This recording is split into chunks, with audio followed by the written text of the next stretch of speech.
Bonjour mes chers amis, nous sommes bien le 14 novembre 2011 et donc je poursuis cette suite de vidéos que j'ai entrepris il y a déjà 2 mois et on en est à la 72e ou 73e vidéo. Tout au long de ces vidéos qui ont duré 15 minutes chacune, j'ai essayé d'introduire beaucoup de problèmes du point de vue politique, du point de vue politique, du point de vue réflexion philosophique, du point de vue comment dirais-je, j'ai introduit des problèmes internationaux, les modes de réaction de certains comités du prix Nobel, par exemple de la paix, les modes de réaction de l'ONU, et j'ai introduit dernièrement un texte de Jean-Paul Sartre sur la liberté, les difficultés qu'on a de conquérir la liberté, et comment dirais-je, je me suis accaparé le pouvoir de parler de la liberté pour la bonne et unique raison que je vous ai dit que j'étais un des principaux initiateurs de la liberté en Tunisie pendant la révolution pendant cette révolution du 14 janvier 2011, et que si elle s'est déclenchée le 14 janvier 2011, moi cela faisait déjà 4 ans ou 5 ans que j'ai entrepris des écrits avec l'ONU, et le premier duquel c'était le 5 juin 2007. Tout ça pour dire que bien de l'eau, bien sûr, a coulé sous le pont Mirabeau, et nous avons franchi des pas qui sont importants, puisqu'il y a eu la révolution, il y a eu le changement, il y a eu le départ du président Ben Ali, et il y a eu 2 gouvernements. Le premier de M. Ranouchi, qui a duré une dizaine, un mois, et le deuxième, M. Qaïd Sebsi, qui vient de partir. Ces deux chefs de gouvernement, fidèles à leur authenticité envers leur peuple, n'ont pas proposé jusqu'à maintenant, n'ont pas proposé le projet que je m'apprêtais, et que bien sûr, que je ne dirai à aucun, puisque quand on propose quelque chose et qu'on a des compétences, et qu'on est jugé par des gens manquant de compétences, et il est inutile d'insister, comment dirais-je. Et je l'ai dit déjà, si on ne me choisit pas, je n'insisterai pas. Toujours est-il que, puisque il y a eu les élections, et c'est l'expression du peuple, d'avoir élu ses députés, c'est les députés, et avec une seule chose, c'est que il y a eu des élections, il y a eu un changement, de régime, donc il y a eu un changement de régime, et jusqu'à maintenant, jusqu'au 14 novembre 2011, aucune personne digne de ce nom,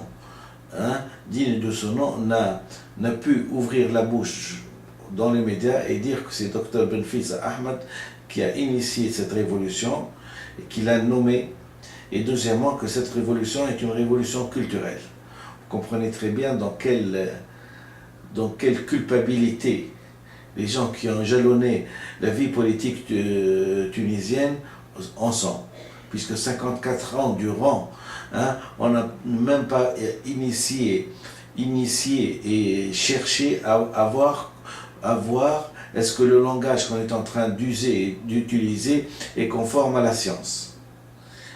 Des opposants sont partis, ils sont revenus pour cueillir les fruits de la révolution, et ils ne sont même pas reconnaissants et ils ne sont même pas reconnaissants à celui qui a découvert.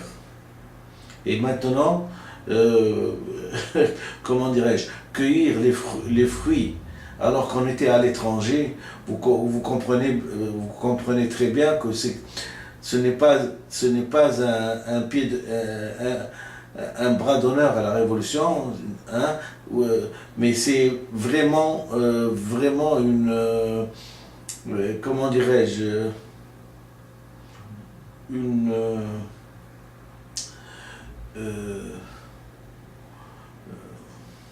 ce n'est pas une insulte à la Révolution, mais c'est peut-être une insulte à l'esprit révolutionnaire. Car je le répète, l'esprit révolutionnaire, hein, il a été dicté par Che Guevara. Et je ne pense pas qu'il y ait un révolutionnaire encore arabe qui peut se prétendre au niveau de Che Guevara. Et il a bien dit que un véritable révolutionnaire est guidé d'abord par l'amour de son peuple. Deuxièmement, il est guidé par l'amour de la vérité. Et troisièmement, l'amour de la justice. Parmi ces trois principes,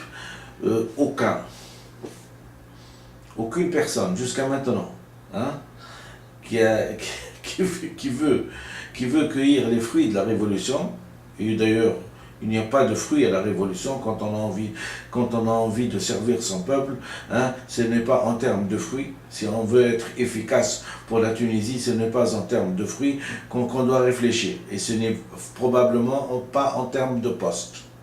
Ce sont des frustrations, la liberté s'acquiert par des obstacles et il faut les contourner. Arriver en dernier, hein, les arrivistes sont arrivés pour prendre la recette de ce qui est demandé, hein, et essayer, bon an mal an, prendre le train en route, hein, légitimer ça avec une élection qui ne dit pas pour quel but on l'a fait, sinon qu'elle a été, hein. Deuxièmement, dire qu'on va faire que M. Khaïd Essebsi demande à ce que on fasse des élections, hein, et une nouvelle constitution, et ne pas dire exactement les buts qu'il a sous la main, hein, c'est vraiment tromper la population comme elle a été trompée depuis 54 ans. Et l'amour de la vérité, l'amour de la justice et l'amour du peuple me pousse à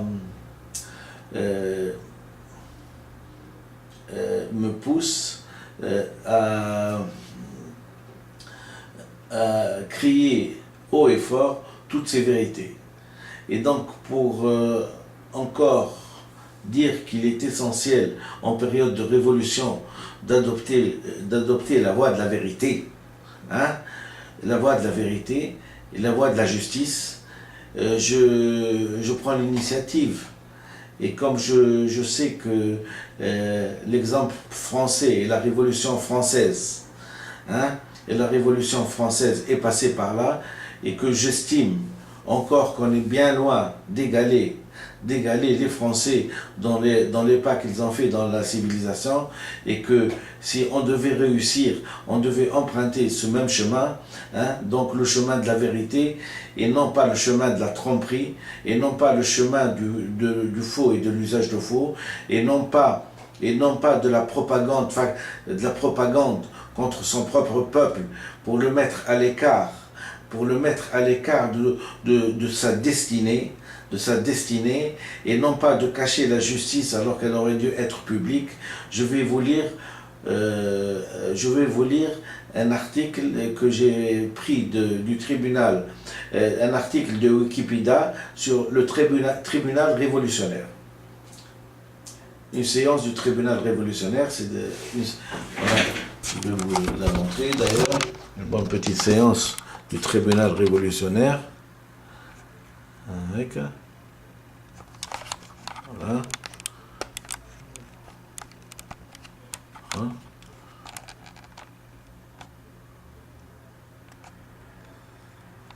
D'accord.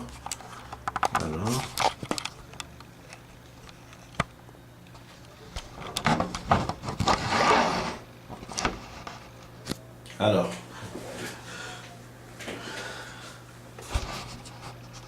le tribunal révolutionnaire est une juridiction criminelle extraordinaire créée par la Convention, une première fois le 17 août et supprimée le 29 novembre 1792, connu sous le nom de tribunal du 17 août, puis rétabli sur proposition des députés Georges Danton, Robert Lindé et René Levasseur, par la loi du 10 mars 1793, sous la dénomination de tribunal criminel extraordinaire.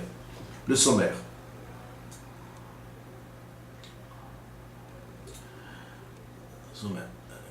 Sa compétence. Sa compétence était vaste et pratiquement illimitée. Il connaîtra de toute entreprise contre-révolutionnaire, de tout attentat contre la liberté, l'égalité, l'unité, l'indivisibilité de la République, la sûreté intérieure et extérieure de l'État et de tous les complots tendant à rétablir la royauté ou à établir une autorité attentatoire à la liberté, à l'égalité, à la souveraineté du peuple, soit que les accusés soient fonctionnaires, civils ou militaires, ou simples citoyens. Donc je relis pour bien comprendre. Il connaîtra, alors, le tribunal révolutionnaire, sa compétence était vaste et pratiquement illimitée.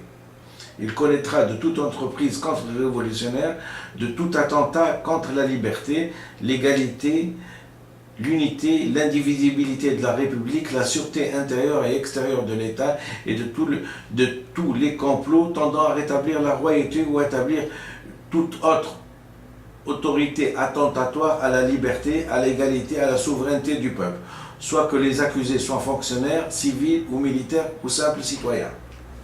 C'est donc l'article 1.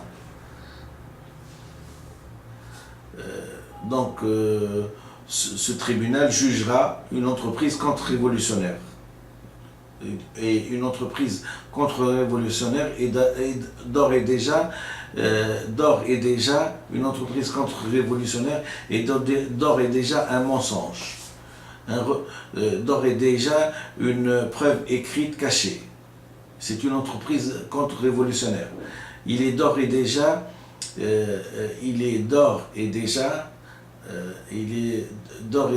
une